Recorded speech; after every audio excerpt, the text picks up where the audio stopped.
గణేశాయ నమః, గాయత్రీదేవి నమః, మహాసరస్వతి నమః, మాతాపితృభ్యో నమః. ముందుగా ప్రేక్షక వీక్షణ మహాశైలందరికీ కూడా నమస్కారం. అయితే 9వ తారీఖు ఆగస్టు 2026 ఆదివారం నుండి 15వ తారీఖు ఆగస్టు 2026 శనివారం వరకు కూడా ఈ వారం ద్వాదశ రాశుల వారికి కూడా ఎలా ఉండబోతుందో చూద్దాం. ఇక వృషభ రాశి వారి యొక్క ఫలితాలు. ఈ వారం మీ గోచార గ్రహగతులు కనుక చూసుకున్నట్లయితే మిశ్రమ ఫలితాలే కనపడుతూ ఉన్నాయి. జాగ్రత్తగా ఉండాలి. ముఖ్యంగా రాత్రి సరిగ్గా పడుకోకపోవడం వల్ల తర్వాత రోజు నీరసం రావడం, రాత్రి ఫోన్లు ఎక్కువ చూడడం, ఆలోచనలు పెరిగిపోవడం, ఆహారం విషయంలో జాగ్రత్త తీసుకోకపోవడం, చెడు వ్యసనాలు అలవాట్లు అవ్వడం, లేదా బయట తిళ్ళు తినడం, అనారోగ్య సమస్యలు తెచ్చుకోవడం కనపడుతుంది. జాగ్రత్తగా ఉండాలి. అలాగే చెడు నిర్ణయాల వల్ల మీ గౌరవ మర్యాదలు తగ్గుతుంటాయి కాబట్టి మంచి నిర్ణయాలు తీసుకోండి. తప్పుడు ప్రదేశాలు ఇన్వెస్ట్మెంట్ చేయడం, జోద ప్రక్రియలకి దూరంగా ఉండాలి. షేర్లు ట్రేడింగ్లో డబ్బులు పెట్టేటప్పుడు జాగ్రత్త తీసుకోండి. ఒకసారి జాతక పరిశీలన చేయించుకోండి. ముఖ్యమైనటువంటి పనులు మర్చిపోవడం కానీ, ముఖ్యమైన పనులు వాయిదా వేయడం కానీ, వీటి వల్ల ఇబ్బందులు బాగా కనపడుతున్నాయి. అలాగే అనవసరమైన నిర్ణయాలు తీసుకుంటారు ఈ వారం అంతా కూడా. తొందరపాటు నిర్ణయాల వల్ల తప్పులు చేసే పరిస్థితులు, ధన నష్టం కూడా కనపడుతుంది. కాబట్టి ఏదైనా నిర్ణయాలు తీసుకునేటప్పుడు 1కి 10 సార్లు ఆలోచించుకోండి. అనవసరమైన పనులు చేయడం వల్ల టైం వేస్ట్ అవుతుంది. జాగ్రత్త. కొంతమంది మీతో మంచిగా మాట్లాడి మీ రహస్యాలు తెలుసుకుని మిమ్మల్ని ఇబ్బంది పెట్టే వాళ్ళు ఉంటుంటారు. ఇంకా జాగ్రత్తగా ఉండాలి. పెద్దవారి మనసు గాయపరిచే అవకాశం కనపడుతుంది. అలాగే యజమాని అనుమతి లేకుండా, అంటే ఇంట్లో పెద్దవాళ్ళ అనుమతి లేకుండా మీరు తీసుకునే నిర్ణయాలు మిమ్మల్ని తర్వాత ఇబ్బంది పెడతాయి. జాగ్రత్తగా ఉండండి. ప్రతిభకు తగ్గ గుర్తింపు అయితే కనబడటం లేదు. అలాగే పెట్టుబడులు తగ్గ లాభాలు కూడా ఈ వారం పెద్దగా కనపడటం లేదు. వ్యాపారస్తులకి క్రయ విక్రయాల్లో ఎక్కువ నష్టాలు కనపడుతున్నాయి. ముఖ్యంగా అప్పులు ఇవ్వడం కానీ, అప్పులు తీసుకోవడం కానీ వీటి వల్ల నష్టాలు కనపడుతూ ఉన్నాయి. పరపురుష పరస్త్రీ వ్యామోహాల వల్ల అనవసరమైన ఇబ్బందులు తలెత్తుతాయి.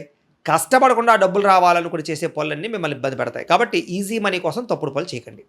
ప్రభుత్వ ఉద్యోగస్తులకి ఉద్యోగ నష్టాలు, ఐటీ దాడులు, ఇబ్బందులు కనపడుతున్నాయి. నోరు జారడం వల్ల, మాట జారడం వల్ల వివాదాలు, కింద పనిచేసే వాళ్ళతో సమస్యలు ఉన్నాయి. జాగ్రత్తగా ఉండాలి. అనవసరమైన కోరికలు తగ్గించుకోవాలి. కామ కోరికలు, శారీరక కోరికలు పెరిగిపోయి ఎవరు పడితే వాళ్ళతో సంపర్కాలు మంచిది కాదు. ఈ వారం చిన్న అనారోగ్య సమస్యలు వేధించడం కానీ, డబ్బు విపరీతంగా ఖర్చు అవ్వడం కానీ, పెట్టుబడుల తగ్గ లాభాలు లేకపోవడం కానీ, ఇతర దేశాల నుండి భారతీయులకి ఉద్యోగ నష్టాలు, సమస్యలు ఎదుర్కోవడం కానీ జరిగే అవకాశాలు ఉన్నాయి. వివాహ సంబంధాలు కూడా కుదిరి వెనక్కి వెళ్ళిపోయే అవకాశం కనపడుతోంది. ప్రేమికుల మధ్య అనవసరమైన గొడవలు విడిపోయే అవకాశాలు, సమయానికి నిద్రాహారాలు లేకపోవడం వల్ల అనారోగ్య సమస్యలు, భార్యాభర్తల మధ్య మనస్పర్ధలు, ఇంట్లో చికాకులు కనపడుతున్నాయి. మద్యపాన వ్యసనపలకి రాత్రి సమయంలో డ్రైవింగ్లు చేయడం వల్ల ప్రమాదాలు, అలాగే ధూమపాన వ్యసనపలకి శస్త్రచికిత్స అవకాశాలు కూడా ఉన్నాయి. జాగ్రత్తగా ఉండాలి. మిమ్మల్ని ప్రేమించే వారిని దూరం చేసుకోవడం, చెడు స్నేహితుల వల్ల చెడు వ్యసనాలు అలవాటు అవ్వడం, పరపురుష పరస్త్రీ వ్యామోహాలు, జోదము, కఠినంగా మాట్లాడడం వల్ల సమస్యలు ఎదుర్కొంటారు. కాబట్టి ఈ వారం చాలా జాగ్రత్తగా వ్యవహారం చేయాలి. విద్యార్థులకి అనవసరమైన ప్రేమ కలాపాలు, సెల్ ఫోన్ గేమ్స్ పాడు చేస్తున్నాయి. కాబట్టి వాటికి దూరంగా పెట్టుకుని చదువు పట్ల శ్రద్ధ పెట్టండి. ఏకాగ్రతగా చదువుకోండి. ఈ వారం బాగుంటుంది. ఇంకా ఉద్యోగస్తులకి అధికారిక ఒత్తిడి బాగా కనపడుతోంది. ఉద్యోగంలో టెన్షన్లు, ఉద్యోగ నష్టాలు, ఉద్యోగ గండాలు ఉన్నాయి. ఇతర దేశాల్లో ఉద్యోగాలు చేసేవారు ఉద్యోగ ప్రమాదాలు ఉన్నాయి. జాగ్రత్తగా ఉండండి. స్త్రీలకి పురుషుల వల్ల వ్యామోహం కనపడుతోంది. కొత్త పరిచయాల వల్ల సమస్యలు ఉన్నాయి. డబ్బు విపరీతంగా ఖర్చు అవుతోంది. కుటుంబ కలహాలు కనపడుతున్నాయి. వ్యాపారస్తులకు వ్యాపారంలో మూర్ఖత్వంగా నిర్ణయాలు తీసుకోవడము, తప్పుడు పెట్టుబడులు పెట్టడము, రాంగ్ ఇన్వెస్ట్మెంట్ చేయడం వల్ల నష్టాలు, అలాగే ఆర్థిక లావాదేవీలు సరిగ్గా సాగకపోవడం వల్ల నష్టాలు కనపడుతున్నాయి. కాబట్టి ఈ వారం అంతా కూడా జాగ్రత్తలు తీసుకోవాల్సిందిగా తెలియజేస్తూ, పీఠంలో ఉండే బ్రాహ్మణుల ద్వారా ఈ రకంగా జపాలు అని, ఈ రకంగా మండప ఆరాధనలు, ఈ రకంగా అభిషేకాలు, ఈ రకంగా హోమాలు నిర్వర్తింపచేసి వీటికి సంబంధించినటువంటి ప్రసాదాన్ని మీకు కొరియర్ ద్వారా పంపించే ప్రయత్నం చేస్తాం. లేదా మీరు స్వయంగా వచ్చి పాల్గొన్నా కూడా మీ చేతే కార్యక్రమాలు కూడా నిర్వర్తింపజేసే ప్రయత్నం చేస్తాము అని తెలియజేస్తూ, అలాగే మీరు ఎవరికైనా సరే పూర్తి జాతకం ఈ రకంగా పుస్తకం రూపంలో కావాలన్నట్లయితే దానికి కూడా మీ date of birth, time, place of birth, మీ పేరు మా వాట్సాప్ నెంబర్కి మెసేజ్ పెట్టినా లేదా మాకు ఫోన్ చేసినా కూడా మీ జాతకాన్ని మేము ఈ రకంగా రాసి ఇలా కంప్యూటర్లో డీటీపీ చేయించి ఈ రకంగా పుస్తకం రూపంలో బైండింగ్ చేయించి ఈ పుస్తకాన్ని మీకు కొరియర్ ద్వారా పంపించే ప్రయత్నం చేస్తాం. ఇందులో మీ పూర్తి జాతకం అంతా కూడా రాసి ఉంటుంది. చక్కగా చదువుకోవచ్చు.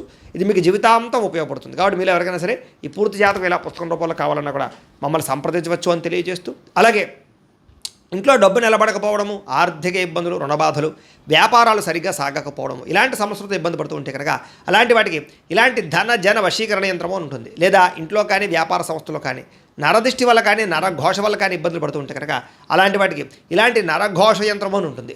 లేదా ఇంట్లో మనశ్శాంతి లేకపోవడము, నిద్ర పట్టకపోవడం, పీడకలలు రావడము, లేదా కుటుంబ కలహాలు, ఆర్థిక వివాదాలు, లేదా కోర్టు సమస్యలు, పోలీస్ కేసులు ఇరుకోవడం లాంటి సమస్యలతో ఇబ్బంది పడుతూ ఉన్నా, లేదా ఎవరన్నా ప్రయోగం చేసేసరికి అనుమానాలు వస్తూ ఉన్నా, అలాంటి వాటికి ఇలాంటి శూలిని దుర్గా యంత్రం అని ఉంటుంది. కాబట్టి ఈ యంత్రాలు ఏ యంత్రం కావాల్సినా సరే మీరు మాకు గోత్రాల పేర్లు తెలియజేసినట్లయితే మీకు కావలసినటువంటి యంత్రానికి పూజలు, జపాలు, హోమాలు నిర్వర్తింపజేసి ఆ యంత్రాన్ని మీకు కొరియర్ ద్వారా పంపించే ప్రయత్నం చేస్తాము అని తెలియజేస్తూ, వీటికి సంబంధించిన సందేహాలు ఉన్నట్లయితే కనుక మమ్మల్ని సంప్రదించండి.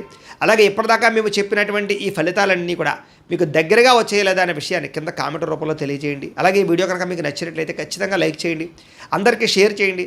ఇంకా ఎవరైనా ఛానల్ కనుక సబ్స్క్రైబ్ చేసుకోకుండా ఉన్నట్లయితే కనుక కాస్త సబ్స్క్రైబ్ కూడా చేసుకోవాల్సిందిగా మనస్ఫూర్తిగా ఆశిస్తూ గోబ్రాహ్మణేభ్యః శుభమస్తు నిత్యం.